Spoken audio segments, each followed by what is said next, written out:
Well, welcome back, ladies and gentlemen. Thanks so much for checking out my video. I am your host, ID Jester. We did a video yesterday about what is role playing and can you do it? And we kind of outlined what is role playing.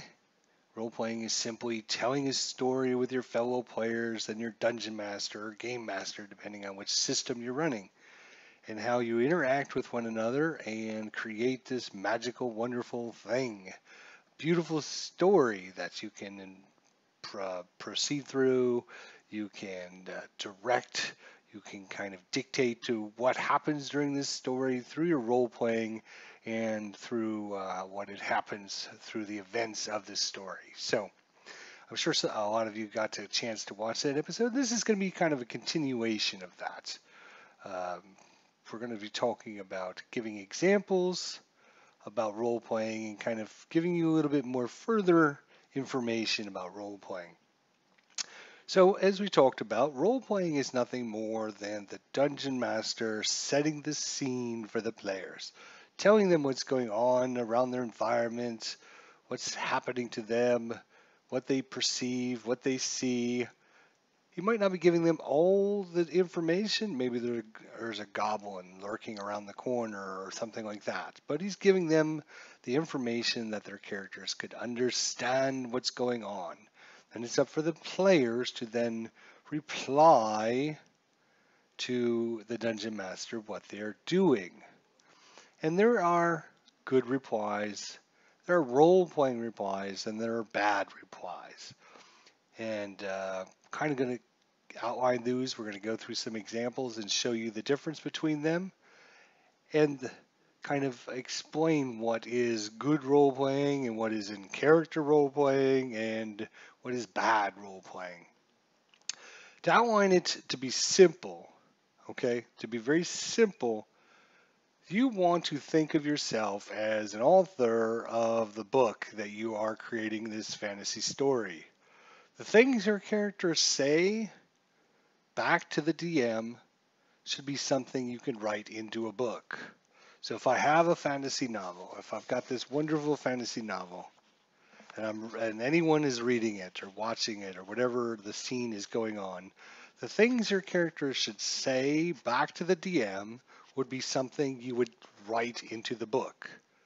So for example, a bad thing to say back to the DM is, well, how many hit points does a potion restore? How many hit points or how many actions do I get during a turn?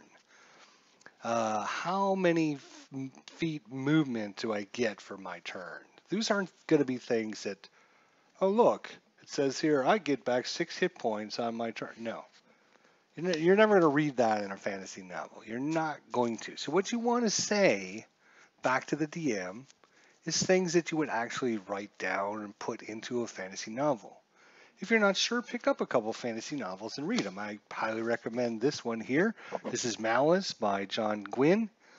There's 4, I believe, in the series. It's a pretty interesting series. It's a good kind of a light fantasy novel. It kind of goes through some really cool things. Interesting story. So if you're interested, you can check out this book or any other fantasy series that you might be interested in. But you might want to just sit back and read what the players say and, the characters in the story. What do they say? And if you think about that, that is all you're going to tell your DM, is you're going to say what the characters of a fantasy novel would say back to them. So we're going to give you some examples and go through and show you this. And you can find, kind of see what we're talking about when we're talking about replying back in character, as a role player, replying back is a good statement or is a bad statement. So the first thing I will do is I will actually give you what the DM says, and then I will give you the replies back, both the bad, the good, and then a role-playing reply. And you hopefully will get through a few of these examples and you can understand what we're talking about. But the main thing I want you to focus in on is if you have to go out of character to ask the DM something, there's nothing wrong with that. If you have to, I'm new to Dungeons and Dragons. I don't know how many hit points I get back when I do a cure spell. That's fine if you have to ask questions like that here and there. Or you could even write a note to the dungeon master if you're playing face to face, or type it in the chat if you're doing online software if you're not sure. But what you don't want to do is break people's immersions of the story by interacting with things that are not something that would be in the book. Your character doesn't know that they're playing a role-playing game. Your character doesn't know that there are stats and statistics. They don't know that they have a 13 strength, a 12 wisdom. They don't know how many hit points are being restored by a cure potion. They don't know that your +1 sword is a +1 sword. All they know is it's a magical sword. It gives them a better chance to hit the enemy for whatever reason, but it's a magical sword. They don't know it's a +1 sword that gives +1 to attacks and +1 to damage. Your character is not going to know that information. So you have to separate what the in-game stuff from what you would say when you're talking and creating this story with your other players and your dungeon master. You want to use things that would actually be written in a novel. If we look at Troubled? No, Vera said. Never take an eye from your goal, my friend. Reply back. The goal? And what is that? What's the end goal?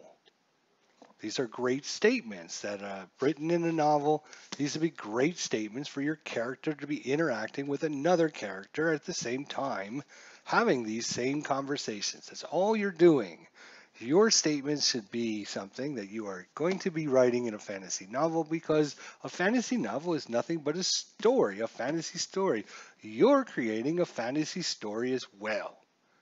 So whatever you say to the dungeon master in character should be something that adds to the story and not something that your character wouldn't know about. Again, asking the dungeon master for help because I don't understand this rule or whatever, that's fine occasionally, but what you want to do is stay focused and keep the story moving forward. So without further ado, let's get through some examples for you guys, ladies and gentlemen out there, and just kind of show you the difference between them. So DM sets a stage here, and you are reacting and telling the DM what is going on. So you walk into a small, cold room, and you see some small, strange symbols on the far wall.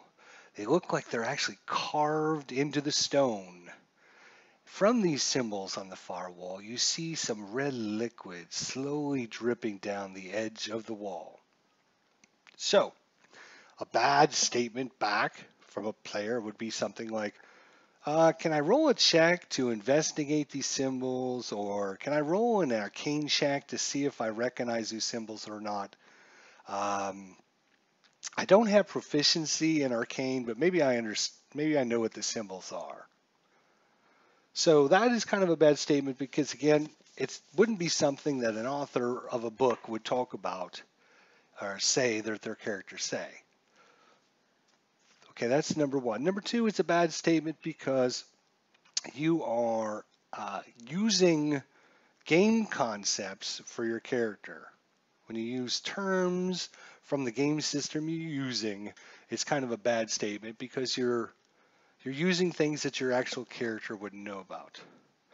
And third, it's a bad statement because you're asking the DM about your character instead of telling the DM what you're doing. So that statement's kind of bad all the way around, okay? So if we had a good reply, okay, if it was a role player or a good reply, this would be somebody that's in character and they're talking. They would say, "Hey, mage, come on over here. There's some strange symbols on the wall. I also think the walls are bleeding. Does anyone else see anything strange going on? I'm going to take out a small vial, see if I can get some of that liquid into it." Boom, done. So that's a good reply. Number one is a good reply because he interacted with other characters. He didn't use any descriptions that weren't, character related, not game related. It's character related. He involved other characters, and he told the DM exactly what he was doing. And to further the story along, he brought up a question that the other players could answer, involve the other players as well. So good statement, right? So now we're going to look at a role player statement. Same situation. A role player situation. Oh, damn, it's cold in here. It reminds me of my home back in the Thunderstone Mountains. To be back home instead of in this dreadful place. Yep, just what I thought. It's blood. So that would be a role player statement. Excuse me. Because he's in character. He's got, his own personality, his own character's personality, his own character's accent. Whenever I do a deep voice like that, my throat always gets sore and rough. So let me get a quick drink. So, but he's in character. He's giving you his own very own character's words. He's acting out the scene in front of you by licking the wall. And he's telling you information because he's replying back to the dungeon master and replying back to his fellow players that this is blood. He's shown the dungeon master what he did. He walked over to the wall and he licked the wall. He doesn't have to say, I run over and lick the wall, because he's acting it out. Right? So the dungeon master understands the character moved over to the wall and he licked it. He doesn't need to tell the dungeon master that because he's acting out the scene. So that's really the only difference between the good statement that we had. Okay, the good statement. Hey, mage, come over here. There's some strange symbols on the wall. I also think the walls are bleeding. Anyone else see anything strange? I'm going to take out a small vial and see if I can get some of the red liquid into it. That's a fine statement. It's not a role player statement because they aren't acting in character with their own characters, actions and descriptions and personality and all that stuff, right? And then there's the role player reply. The role player reply, it's freezing in here. It reminds me of my good old home back in the Thunderstone Mountains. He's going on, he's explaining, he's giving you history about himself. He's in character. He's talking about it. It's a cold room. He reminds him of home and all these things. So good replies, great. Okay? You don't have to have an accent to role play.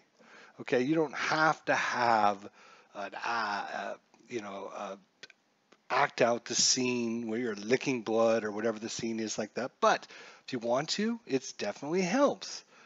Some people are shyer. They don't want to, kind of show people their vulnerabilities, and then they're shy and stuff like that. But, I think the good statement, hey, mates, can you come over here? Okay, that would be something that I could type up and put into my fantasy novel, right? I could do that. I could put that into my fantasy novel, no problem. I could also do the role player reply and describe what is going on. So either one of these are great. Bad reply, we talked about. You're using game terms. Okay, you're using game terms. You're asking the dungeon master about things instead of telling the dungeon master what you do. So that's a bad statement. Let's move on to the next one. This one we kind of talked about earlier. I kind of gave an example. The DM might say, the goblin drives his spear into your chest. Oh, he hits you. And blood is now covering his spear. He laughs at you as he starts to see your eyes water, and you take 5 points of damage. Now, of course, as a dungeon master, he's going to have to use game terms because, otherwise you're not going to know what to adjust on your character sheet or, in the game or whatever. So a bad reply to this would be something like, oh, God, that sucks. I'm down 4 hit points. I'm at half hit points now. How many points does the healing potion restore back? So that's a bad statement because, number one, again, your character is not going to know that, oh, I just took I'm down to 4 hit points left. Okay, I'm going to know I'm wounded and I'm injured or severely injured if that's the case or whatever. He's not going to know, oh, I only got 4 hit points left. And when you say things like that, it takes you're out of character. It takes everyone out of the story moment. And you're not going to read in a manual ever any fantasy novel that says, oh, this character is down to 4 hit points left. Because that's just not something that's in fantasy novels or fantasy stories because it doesn't make sense, right? Or we're creating a story of a fantasy world and fantasy characters. The characters don't know they have 4 hit points left or they're down below half hit points. And again, asking the dungeon master for, how many hit points is a potion restore? Again, you don't have to be a rules expert to play any of the systems. I'm just using fantasy examples here, but you could be using, sci-fi or horror or mystery or whatever your genre you like playing. You're not going to know. I've got a 13 strength. I have 12 hit points. I've got an armor class of 13, or whatever your system uses for your stats and all that. You don't want to use that information, okay? Because it takes everyone out of the immersion of the game, and then everything has to stop as the dungeon master explains to you how potions work, how many hit points you're going to get back from them, or whatever. So I mean, there's other ways to do it. Like I said, if you're using software online, you might just type in, hey, without saying it, just type in how many hit points do I get back from if I use a potion, things like that. So it doesn't break the immersion of the game. And like I said, role player, if you want to get into character, you know about your character, you want to add accents to them, or because the character you're playing isn't you. It's not you. You have to separate what you know, right? Your knowledge of the Dungeons and Dragons rules from what your character knows. All right? And what you want to do is separate that, keep that so you don't use things that your character wouldn't know. And again, just to make it simple, just remember, if it's not something you would actually type into a fantasy novel, that's not a good statement then, right? So let's get to example number 3. All right.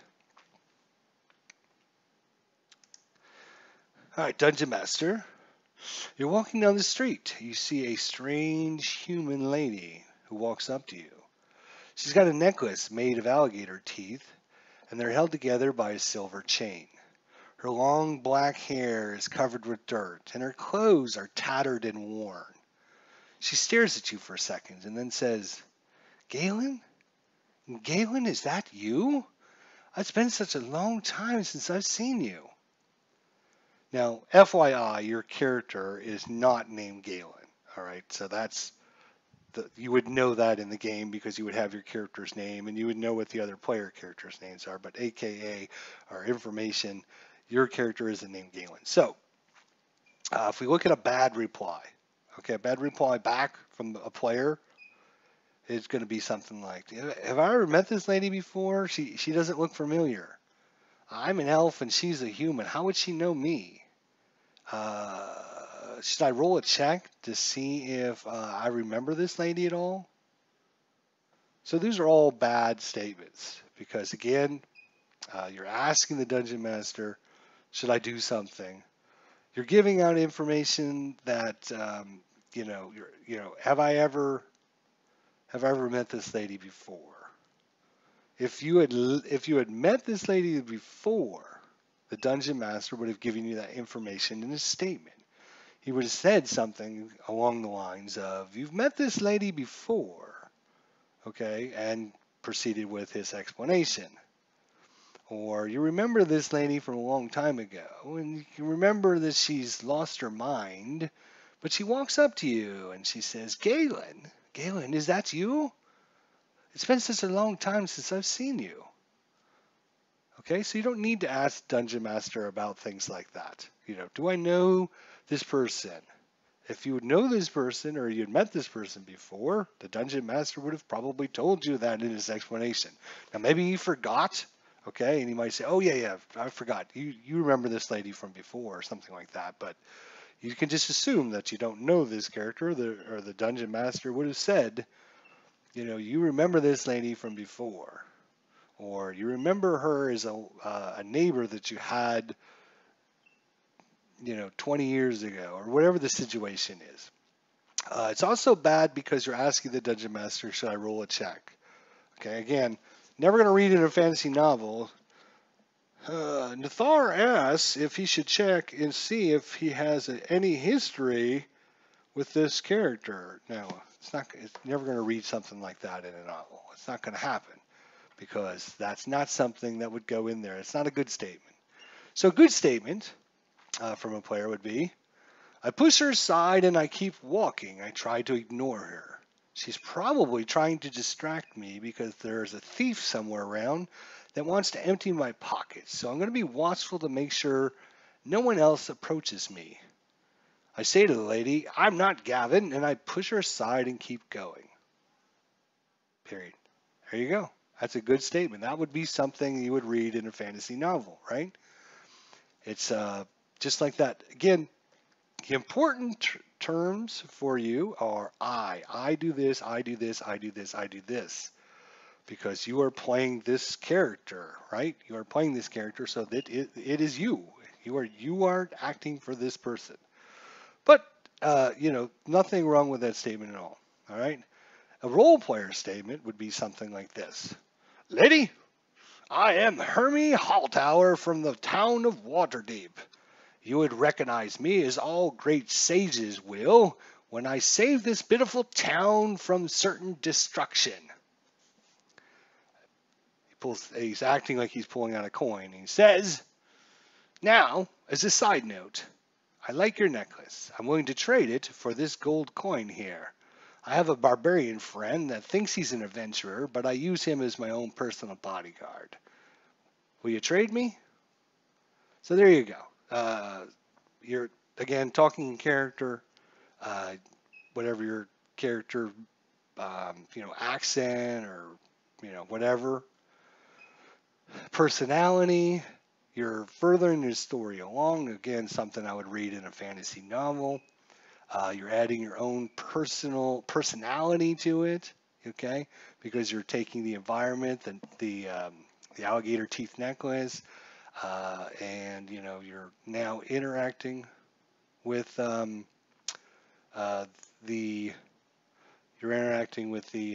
environment, and now you bring some intrigue into talking with this lady now all of a sudden. So that's super cool as well. So good role player statement there as well. All right, let's go on to another one here. All right, so the DM says, as you walk up an old stairway of this mansion, you see that dust covers everything. As you move forward, your boot prints leave behind a trail which shows which way you've come. The dust is so thick. You reach to the top of the staircase, and I need you to roll me a stealth check. So at that point, all the players would roll a stealth check. We're going to assume you rolled a 9. The DM's reply to that again. The dice in any system are just going to be there to show whether or not you succeed in your check or fail in your check, right?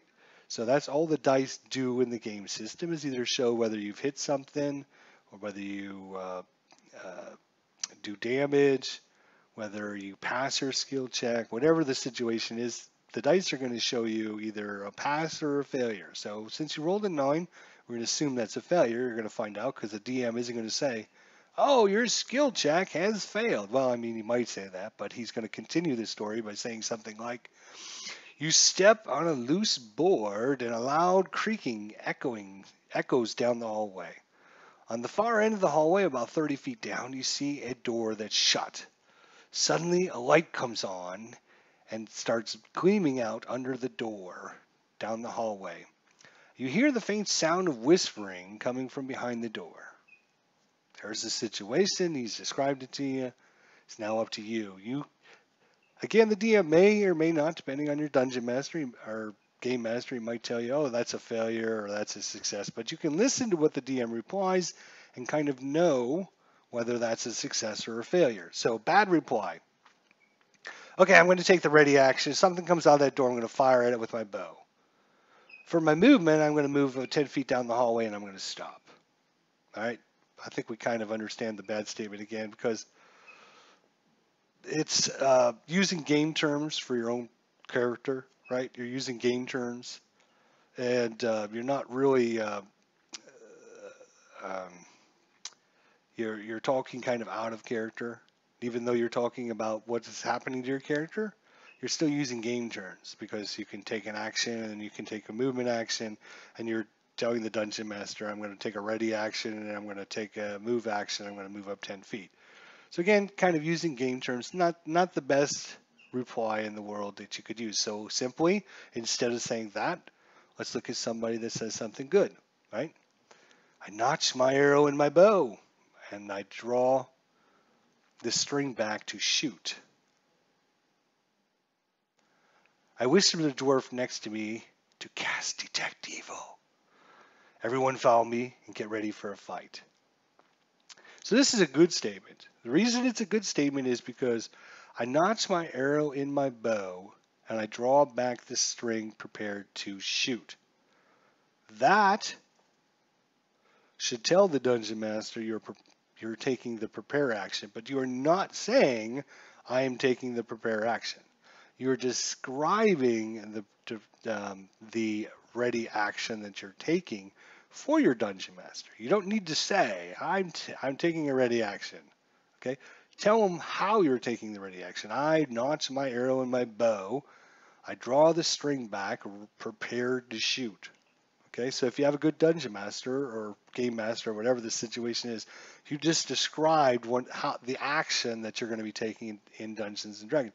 So if all of a sudden, let's say the door opens, right, and they come, enemies come crashing down the hallway, and the dungeon master's like, well, roll initiative. You're like, well, hang on a second, dungeon master, just time out for a second.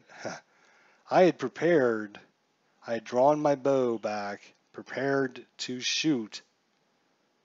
Remember I said that, so shouldn't I be able to get off a shot while these guys, as soon as these guys open the door? And then, oh yeah, that's right, I forgot you did that. I apologize. You're right. Yep, you are prepared and ready to shoot. You're ready to go. Let's go ahead and give you a attack before we do initiative or whatever he decides there. So without telling the dungeon master, I'm readying my action. Because that's a bad term, right? Because it's a game term your characters would know. You tell the dungeon master what you're doing, all right? So now let's have a role player reply. Oh, bloody hell! Now I know we're here. Right? Raise your hand and you shake it. Isn't there a cobbler in these lands who can make a pair of shoes that are damn quiet? If we live through this, I'm going to take my share of the treasure. And I'm going to buy me a pair of boots made out of rat skins. Those things are always so damn quiet. Well, I guess it's time to prepare for a fight. I pull out Star String, ready to draw more blood. Again, I'm going to have to work on my voices here. Because every time I do that dark voice, it kind of rattles in my throat. Anyways. So we got character motivations here. He's brought some intrigue to a reply back because he's using the information he knows. He made a squeak on the floor by stepping on a loose board. That's why he failed his stealth check, right? That's what we know because that's what the dungeon master told him. And in reply to that, he's going to add more to the story about that. Oh, bloody hell. Isn't there a cobbler who can make a pair of shoes that are quiet? I'm going to take my share of the treasure and have someone make me a pair of boots out of rat skin, right? So, he's adding something back to the story. Interesting, people even might chuckle. It's funny that he would say that, but it adds to the story. It's a great reply. And then, of course, last but not least, he's named his bow Starstrung. He's told the dungeon master and everyone else what he's done with it. He's drawn it out, ready to fight. So, the great role-playing reply there. It fits all of what you want to try to do if you're role-playing your character. Again, the good reply is just fine as well. I notch my arrow in my bow. I draw the string prepared to shoot. I whisper to the dwarf next to me, and you can even whisper it. That's not going to, whisper. Um, you don't have to have an accent to whisper. You can whisper and say, get ready to detect evil. Again, involving other players, because now the dwarf can reply back and say, what he's doing. So you kind of you're leading through multiple characters by your actions. You're involving other players in what you're saying. And then follow me, everyone, get ready for a fight. Again, a statement that I would find in any fantasy novel. Beautiful. There's nothing wrong with a good statement. Whether you add all the extra fluff and flavor of an accent and naming all your equipment and adding all that other stuff in. That's whether or not you feel comfortable with role playing. You understand it. You become better at it with the more practice you do. But the good statement is just fine. All right. So, last example for us here now. Dungeon Master. You fall into the darkness below. The trap door that you didn't see worked perfectly. Your body is now twisting and turning for a few seconds, and then splash! You land in water. It's not deep, only about 3 feet, but it was enough to at least cushion your fall. Your nose is bleeding, but you're alive. You use your dark vision, and you scan the chamber, and you see it's about 60 feet wide, but you don't see any entrances or exits in the stone wall. Without any light, everything is muffled in various tones of gray, and it's hard to tell where the water ends and how deep it is anywhere but where you're currently standing. All right, so there's the scene. These players were running down a hallway, probably away from some kind of a trap or, Indiana Jones running away from the boulder or whatever the situation that had happened before. Now they've hit the trap door. It fell into a cavern.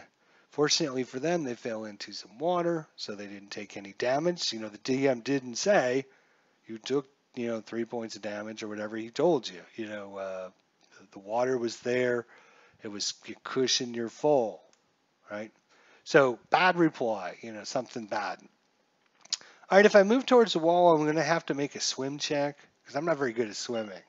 No, wait, forget that. You know what I'm going to do? I'm just going to light a torch so I can see around, and then I'm going to try and find an exit. Does anyone know any exits out of this place? So that's a bad reply, all right? It's a bad reply because, again, you're asking the DM about something that your character wouldn't say. Oh, am I going to have to make a swim check if I move forward? If I move from the location I'm at, I'm in the water, am I going to have to make a swim check to go somewhere? No. I mean, you're asking the DM to let you know if this is a good move, if I should move from where I'm standing or not. And then the second reason this is a bad statement, hopefully you all know why, is because the character doesn't know what the heck is going on right now because he's trying to light a torch when he just fell into water. Everything he has is been sopping wet. You can't light a torch when it's wet. It's just not going to happen. So he's not involved. He's not thinking about what's going on to his character. He's not involved with what's going on in the environment around him. He doesn't comprehend what's going on, right? He's just thinking about what, since I can't see because it's dark, I'm going to light a torch, right? I want to light a torch because I can't see. Okay, he's not thinking about what is, he's not playing his character because he's not realizing, oh, shoot, everything I now have is wet, right? So let's look at a good reply. All right, a good reply would be from a character says, I start searching around to make sure nothing fell out of my socks or my backpack. I'm going to make sure I have on my bow and make sure I have my battle axe. Once I find my helmet, I'm going to place that back on my head as well. Once I'm pretty sure I have all my stuff back on, I'm going to help my friends gather their stuff up. Once everyone gets situated and ready, I'm going to suggest we move towards the closest wall, with the largest person leading the way in case the water gets any deeper than it is now. Okay, good statement. There's nothing wrong with that. Again, I, because you're playing this person. You understand what's going on around your environment, right? You know that you're all wet. When you're falling down through this trap door, which surprised you guys, okay? Stuff could be falling off your character left and right. You understand that everything's wet, it's dark. Nothing wrong with that reply. All right, so let's talk about a role player reply now. All right, so follow the elf, they said. Just follow the elf. Sure. They tell me that he can spot a butterfly farther on a butterfly on a. Start again. He told me how well his eyes were. He could spot a butterfly and a flower farther than I can shoot an arrow. What they should have said was, follow the elf if you want to die. That's what they should have said. And you do this while you're pretending like you're, wringing out water out of your helmets, and you're taking your clothes and you're twisting them to get the water out of them, and you're checking your packs and stuff like that. So, yeah, I mean, if it was coming out of me fresh and new, I'm trying to go off my little notes here. Yeah, so follow the elf, they said. Just follow him. He told me how well his eyes were. He can spot a butterfly farther than I can shoot an arrow. Well, I should say follow him if you want to fall to your death. Sure, follow the elf if you want to die. That's what they should have said. And as you're saying this, like I said, you're wringing stuff out of your clothes because you're acting out the scene. And that's pretty much the only difference between a good statement we talked about and a role player statement. The role player statement is going to be the person that's acting out the scene for you guys. Instead of telling you what you're doing, he's acting it out. He's using his knowledge of his history, his backgrounds, his likes, his dislikes. He's telling you all this as he's acting out the scene, right? He's doing a lot more motions and stuff. We're wringing out things, or taking the water and dumping it out of his helmet and putting his helmet back on. He's acting things out as he's talking. That's a role player. That's a deep, what I would call a deep role player, because he's involved in the story. He knows his character inside and out. He knows what he likes and doesn't like. He understands his current situation.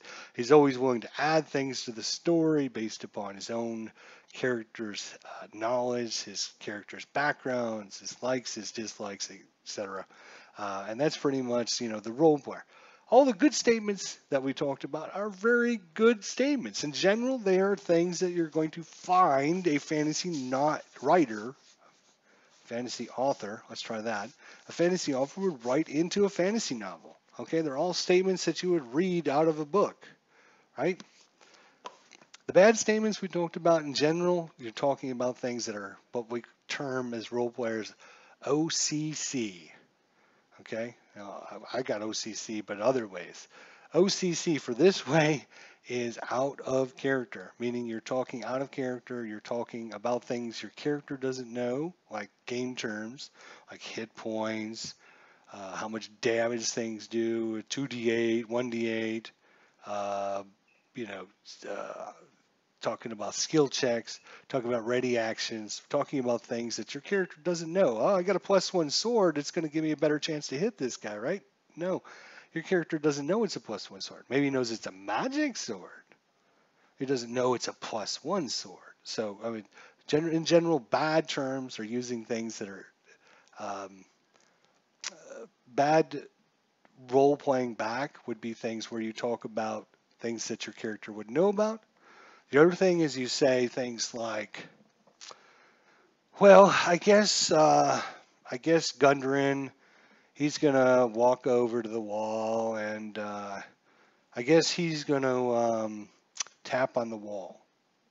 Okay, you're using your character that you're running in a tense that you are not actually him, so it's someone else out there. Gundren, you used the character's name.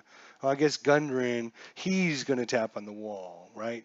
So it shows the other players in the dungeon master that you're just not in character, right? And you're not involved in the story that you're creating because you're you're talking about your character in, like I said, a tense that's not an I. I do this, I do this, I do this, I do this because it's me. It's this character sheet I have, but that is me during the 2 or 3 hours that I get together and I role play with my friends, right? So that's going to be you for that session. Um, Other bad things are, like I said, asking the dungeon master for dice rolls, asking the dungeon master for information. Am I going to have to do a swim check? Am I going to have to make a climb check if I do this? How many climb checks am I going to have to make? Is this goblin, is he going to be able to reach me if I move over here? If I move my character from here to here, is this goblin going to be able to reach me, right? Am I going to be able to see over the table to the guy on the other side? If I toss my potion to the other character, is he going to be able to catch it? All these things are asking the dungeon master for game information instead of telling the dungeon master what you do. The best or the worst thing that you can do as a role player, or the worst statements you can make, okay, are where you ask the dungeon master instead of telling the dungeon master. Again, you're creating this story with your dungeon master, right? He's creating part of it, and the players are creating part of it, and they're weaving this story together so it forms into an awesome adventure, an adventure novel, right? So you're not, one of the worst things you can do is ask your dungeon master, can I do this? Can I, um, can I climb up the side of this wall? Can I leap over this table? Can I pick up this statue? Can I, can I, can I, can I, can I? No. What you want to do simply is say what you're doing. I tried to pick up this statue, or I pick up this statue. If you can't pick it up, the dungeon master will say, well, you go to pick it up, but it's too heavy, you can't do it. Okay? I'm going to try and leap over the table. Now, maybe your dungeon master might say, okay, fine, you leap over the table. Your dungeon master might say, okay, well, I need you to roll me a dexterity save to make sure you make it over the table okay. He might say, I need you to do whatever he determines is fair and sound for whatever you're trying to do. Okay, so you just say, I'm leaping over the table. All right, well, you leap over the table. Maybe or maybe not, depending on the situation. You might need to make a dice roll. You might not need to. It just depends on the dungeon master. Depends on the situation, how big the table is, how wide the table is, etc., etc., etc. But what the main thing is, you don't want to ask your dungeon master, can I do this? Can I do that? Is this going to happen if I do this? Am I going to have to roll this dice or anything like that? Because that isn't the essence of role playing. Role playing is just telling the dungeon master what your character's doing, what your character's saying, and how they're doing it. If you are an advanced role player, you're using an accent, you're using motions, you're using your personality, you're using your history, and it will take some time to get to the point where you can do that if you're new to role playing. Don't think of that. But role playing is still simply just telling the dungeon master or the game master what you're doing with your character, as we talked about in these examples. All of the good examples we've given you are, as a dungeon master, I know what your character's doing. I'm happy. You're furthering the story along. You're involving your character. You're involving other characters. There's nothing wrong with any one of these statements that I have shown you in the good department. The role player departments, again, great, but these are a step above the good. And then, as we talked about, all the bad things. So I just wanted to bring this up to some of the people that are still, they want role-playing video. They know, I can do this. He tells me I Jester. He says I can do this, but I don't understand. I don't know. What should I say? What can I do? How do I do things in the game? I just don't understand it. Well, hopefully this will give you a good explanation about the difference between bad role playing, good role playing, and true role playing. We'll see you guys in the next episode.